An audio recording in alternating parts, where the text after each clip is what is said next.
जन्माद्यस्य यतोऽन्वयादितरतश्चार्थेष्वभिज्ञस्वराट् तेने ब्रह्महृदायादिकवये मुह्यन्ति यं सूरयः तेजो वारिमृदां यथा विनिमयो यत्र त्रिसर्गो मृषा धाम्ना स्वेन सदा निरस्तकुहकं सत्यं परं धीमहि सृष्टिस्थित्यप्ययेह नियतिवृषितमो बन्धमोक्षाश्च यस्मात् अस्य श्री ब्रह्मरुद्रप्रभृतिसुरनरद्वीषशत्रुत्मकस्य विष्णोर्व्यस्ताः समस्ताः सकलगुणनिधिः सर्वदोषव्यपेतः पूर्णानन्दो व्ययो यो गुरुरपि परमः चिन्तयेतं महन्तम् नारायणं नमस्कृत्य नरं चैव नरोत्तमम्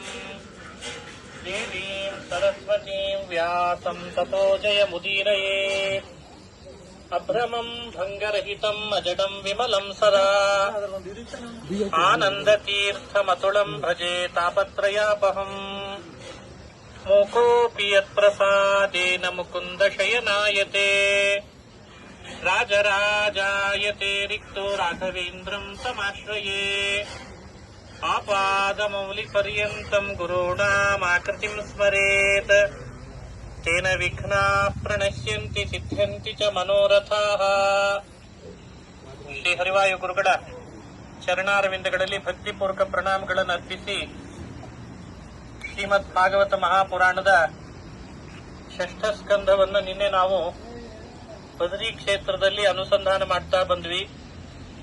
ನಾರಾಯಣ ವರ್ಮದ ಮಹತ್ವ, ನಾರದರು ಮಾಡಿದ ಆಧ್ಯಾತ್ಮಿಕ ಪ್ರಶ್ನೆಗಳು, ಹರಿನಾಮ ಸ್ಮರಣೆಯ ಮಹತ್ವ, ಅದನ್ನೆಲ್ಲ ಶ್ರವಣ ಮಾಡ್ತಾ ಬಂದ್ವಿ.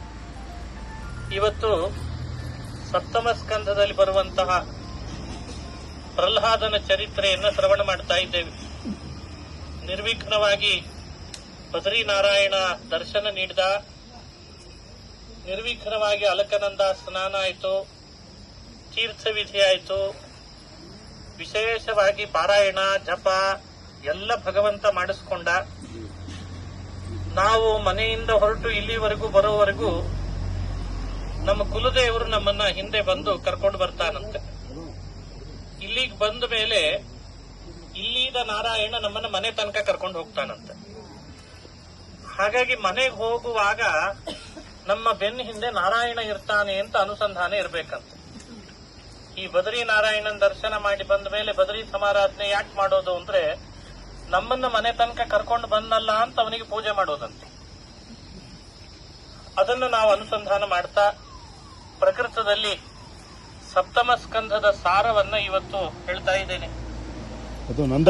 ಸ್ಕಂಧದ ಸಾರ ಏನು? ನಂದಪ್ರಯಾಗ. ಷಟ್ಪ್ರಯಾಗಗಳಲ್ಲಿ ನಂದಪ್ರಯಾಗದ ಸನ್ನಿಧಾನ.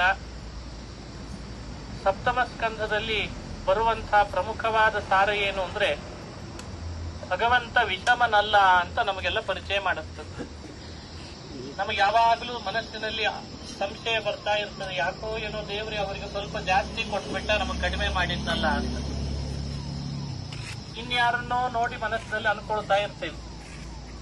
ಪರೀಕ್ಷಿತ್ ಮಹಾರಾಜನು ಕೂಡ ಒಂದ್ಸಲಿ ಹೀಗೆ ಪ್ರಶ್ನೆ ಮಾಡೇ ಬಿಟ್ಟಂತೆ, ಇಂದ್ರಸ್ಯಾರ್ಥೆ ಕಥಂ ದೈತ್ಯಾನ್ ಅವಧೀದ್ ವಿಷಮೋ ಯಥಾ. ಇಂದ್ರನಿಗೋಸ್ಕರ ಭಗವಂತ ಅಸುರರ ಸಂಹಾರ ಮಾಡ್ತಾನೆ ಅಂತ ಪುರಾಣಗಳಲ್ಲಿ ಬೇರೆ ಬೇರೆ ಕಡೆ ಕಥೆ ಬರ್ತದಲ್ಲ, ಇಂದ್ರನ ಮೇಲೆ ಯಾಕಷ್ಟು, ಅಸುರನ ಮೇಲೆ ಯಾಕಷ್ಟು ಸಿಟ್ಟು ಅಂತ ಕೇಳ್ತಾರೆ. ನೋಡಿದ್ರೆ ನೀವೇ ಹೇಳ್ತೀರಿ ಬೇರೆ ಬೇರೆ ಪುರಾಣ